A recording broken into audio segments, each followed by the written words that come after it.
Depuis ce week-end, la galerie Capazza à Nancy accueille 3 nouvelles expositions. La première présente les sculptures en céramique de l'artiste américaine Daphne Corrigan, fruit de ses 3 dernières résidences en Chine, en Finlande et en Inde. Des voyages qui sont autant de prétextes à une confrontation avec l'inconnu et point de départ d'une nouvelle aventure artistique.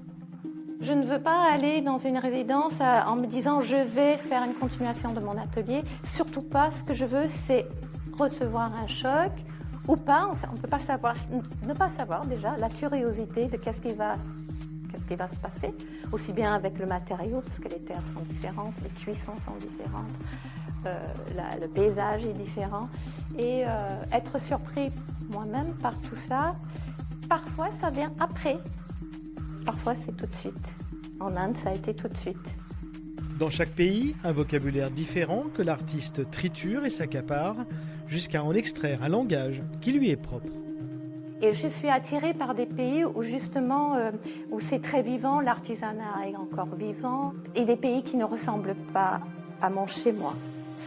Oui, puis le quotidien, le petit rien, et qui m'intéresse de toute façon ici, mais que je réintroduis d'une manière ou d'une autre dans le travail.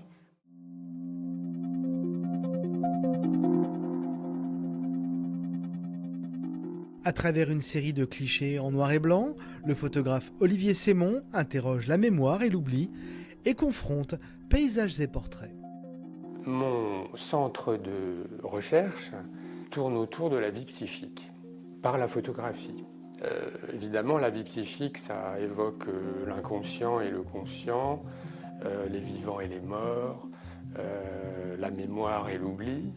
Et dans cette exposition-là, ce que j'ai cherché à explorer, c'est le concept du miroir maternel, c'est-à-dire en quoi le visage maternel, dans les premiers instants de sa vie, constitue le monde extérieur pour un nouveau-né, et comment, éventuellement, parvenu à l'âge adulte, l'inconscient gardera une trace de ces échanges et comment ils pourront interagir avec ce qu'on regarde, et que dans cette exposition, j'ai limité au paysage, que je considère un peu abstraitement comme le monde extérieur.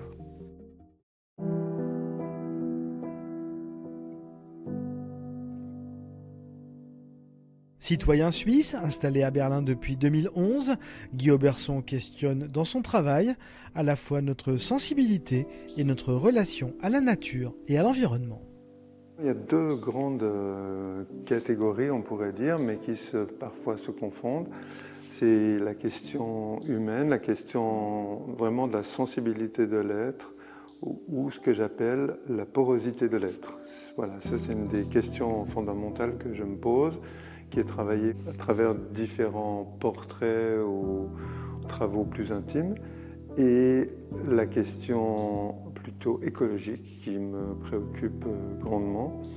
Et donc, les œuvres qui sont montrées ici ont une connotation, même si elle n'est pas toujours très directe, mais en profondeur, pour moi, il y a toujours la question écologique.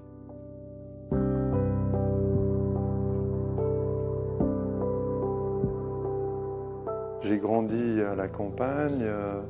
J'ai appris un certain nombre de choses autour de l'agriculture, de l'apiculture. Enfin, j'ai un rapport très intime à la nature. Et donc, de sentir les dérèglements qui sont là impacte forcément la manière dont je vais aborder le paysage, dont je vais aborder les questions essentielles de la nature. Les 3 expositions de Guy Oberson, Olivier Sémon et Daphne Corrigan sont à découvrir à la galerie Capazza à Nancy jusqu'au 5 décembre.